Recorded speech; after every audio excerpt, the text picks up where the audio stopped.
Saudara Presiden Prabowo Subianto menerima kunjungan kenegaraan Presiden Turki Recep Tayyip Erdogan di Istana Kepresidenan Bogor, Jawa Barat. Kedatangan Erdogan disambut upacara kenegaraan. Tiba di gerbang istana, mobil yang membawa Erdogan disambut pasukan jajar kehormatan hingga pasukan berkuda. Di dekat istana, sejumlah siswa berpakaian seragam sekolah hingga baju adat turut menyambut kedatangan Erdogan. Mereka membawa bendera Indonesia dan juga bendera Turki. Erdogan disambut langsung oleh Prabowo. Keduanya lalu menuju ke depan istana untuk memperdengarkan lagu kebangsaan dua negara. Selama lagu tersebut dilantunkan, saudara, terdengar sebanyak 21 meriam ditembakkan.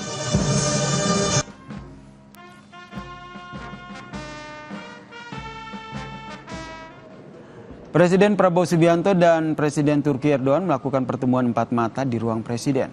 Dilanjutkan dengan pertemuan membahas kerjasama yang sejalan dengan prioritas nasional kedua negara, mulai dari ekonomi hingga pertahanan.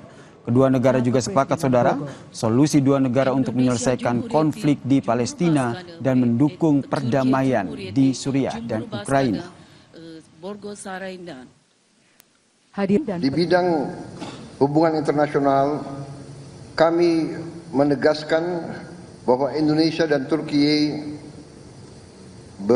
berpandangan tetap bahwa solusi untuk perdamaian di Palestina adalah kemerdekaan bagi Palestina dengan solusi dua negara, two-state solution.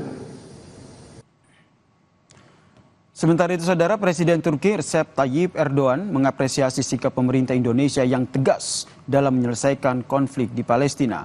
Turki siap bekerja sama dengan Indonesia untuk membangun kembali Palestina. Kepada delegasi Indonesia dan Turki.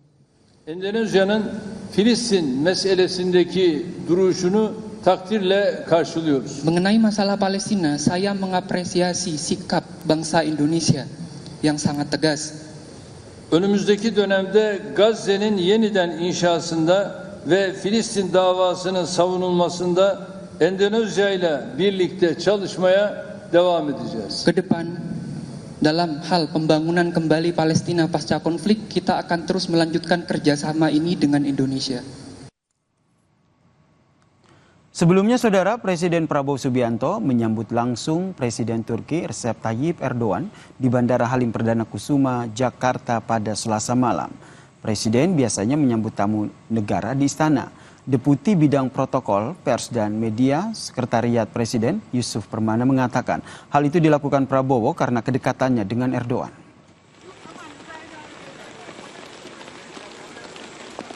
Pak Presiden Prabowo sangat concern dengan hal ini. Beliau sangat ingin memberikan penghormatan tertinggi kepada tamu negara, tamu kita semua, dengan memberikan penghormatan yang terbaik. Saudara, Indonesia dan Turki kompak menyatakan kemerdekaan Palestina adalah solusi untuk perdamaian negara tersebut. Pernyataan itu disampaikan oleh Presiden Prabowo Subianto saat bertemu dengan Presiden Turki Recep Tayyip Erdogan di Istana Bogor. Lalu, seberapa besar dampak pertemuan ini bagi penyelesaian konflik di Timur Tengah? Kami membahasnya bersama dengan pengamat hubungan internasional, Mbak Dina Prapto Raharja yang telah bergabung bersama kami di Kompas Petang. Salam sehat, Mbak Dina. Mbak Dina, Anda melihatnya apa spesialnya kunjungan Erdogan ke Indonesia kali ini sehingga sampai dijemput langsung oleh Prabowo Subianto, Presiden Prabowo Subianto di bandara? Karena kalau kita lihat kan tidak umum gitu kan, karena harus dijemput. Biasanya kan cukup Menlu yang menjemput di bandara. Betul. Sebenarnya kalau dalam gesture diplomasi, negara manapun yang didatangi itu adalah negara yang dianggap penting oleh negara yang mendatangi. Itu udah cukup. Jadi toh nanti ada pertemuan tatap muka, kemudian juga kalau ada yang lebih intim lagi akan ada makan malam, bahkan kalau makan malamnya sampai di rumah. Nah, itu sudah menunjukkan bahwa itu dihormati betul. Jadi tidak perlu sebenarnya sampai dijemput di bandara sebenarnya.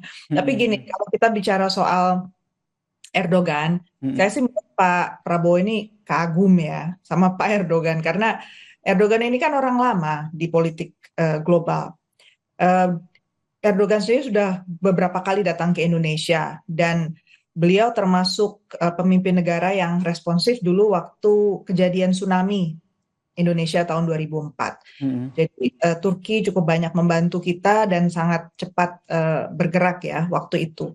Jadi Erdogan sendiri di tingkat global ini pemain yang kalau sekarang saya bisa bilang ambisius ya.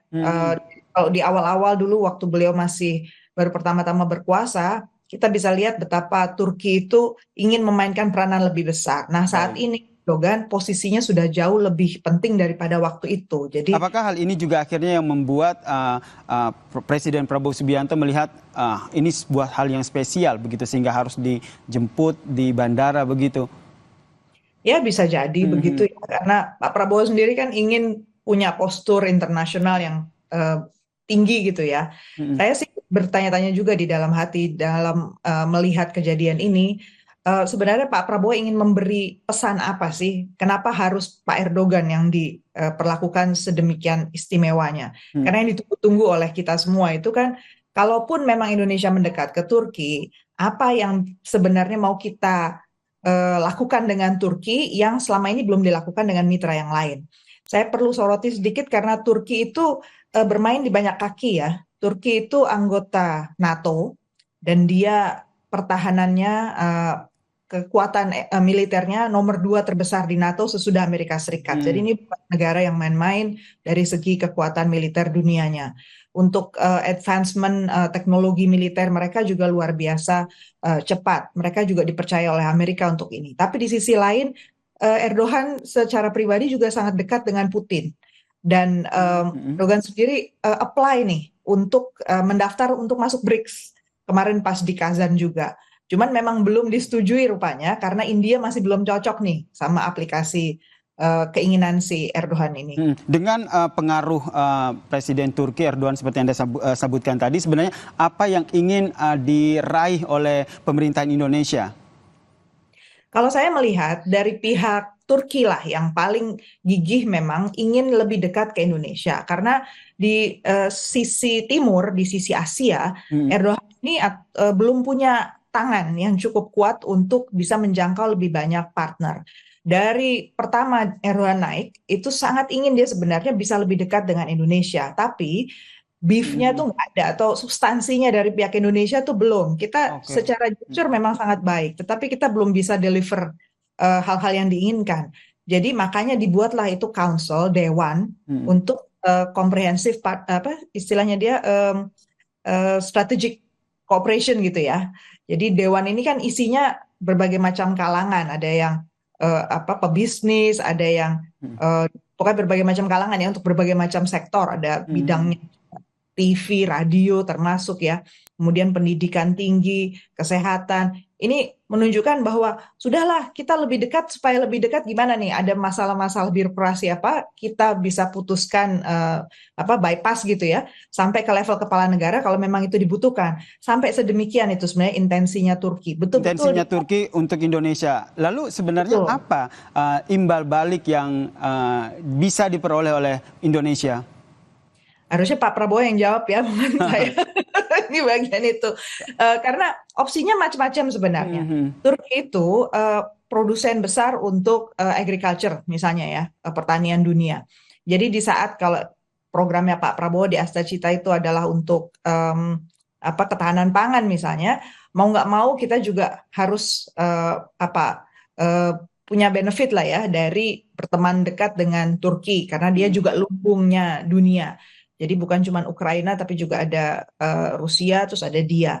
Kemudian dari soal teknologi tadi, persenjataan. Sebagai orang militer mungkin Pak Prabowo merasa bahwa kekurangan kita di sektor pertahanan keamanan, kita belum punya cukup alutsista ya untuk melindungi wilayah kita sendiri, terutama di wilayah Indonesia Timur, kemudian di angkasa, di laut dalam, kita kan masih belum punya. Itu bentuk-bentuk kerjasama apa aja yang bisa kita lakukan. Cuman tadi ya, maunya kita itu, mau nggak mau harus pasti ada take and give gitu loh antara kita dan Turki. Nah itu yang saya terus terang belum bisa lihat ya, apa sih yang ditawarkan Pak Prabowo yang Belum bisa dilihat, tapi kalau tadi dalam pertemuan mereka ini kan kedua negara akhirnya sepakat bahwa punya suara yang sama begitu dalam menyelesaikan konflik Palestina. Anda melihatnya seperti apa?